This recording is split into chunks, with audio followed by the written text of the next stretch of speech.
એ ચારણોના નેહડામાંથી માથે ભેળિયા ધારણ કરેલી એ ચારણ કન્યાઓ છે એને જોયું કે વીરવર રાજપૂતનું માથું પડી ગયું છે, પણ આજ આર્યવ્રત સંસ્કૃતિને ઉજાળવા વાળો આ વીરવર પુરુષ, આ જેને શિવનો ગણ કહી શકાય એવો રાજપૂત ઈ શાંત નહીં થાય એટલા હાટું થઈ અને હાથે હાથ ચારણની દીકરીઓ નેહડામાંથી બહાર નીકળી ધડની આડી ઊભી રહી ગઈ અને ધડ પાસે આવી અને એટલું જ બે હાથ ઊંચા કરીને બોલી, ખમા ગોહિલ, ખમા ગોહિલ, ખમા ગોહિલ.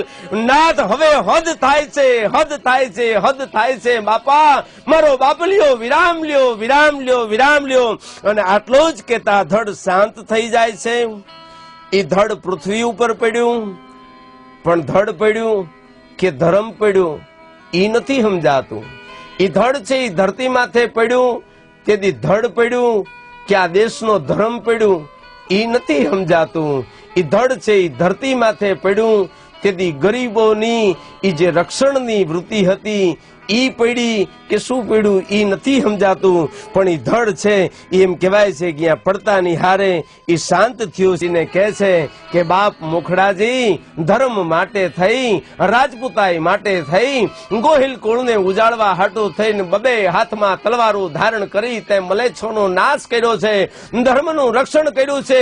અમે હાથે હાથ માતાજી બાપ તને મુખડાજી આશીર્વાદ આપી છે કે આ ધરતી જ્યાં સુધી રહેશે, આ ધરતીની માથે જ્યાં સુધી ઇતિહાસ રહેશે ત્યાં સુધી મોખડાજી તારા બાપ ગુણ કાયમ ગવાશે. એવા વીરવર પુરુષ મોખડાજી એમ કહેવાય છે કે શાંત પડ્યા છે.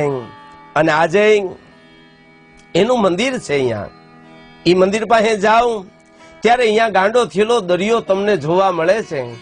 એ દરિયાના મોજા જાણે કે રોજ એમ પૂછતા હોય કે મોખડાજી હવે તમે ક્યારે અમને જોવા મળશો, મુખડાજી વળી ઉભા થાવ ને એવું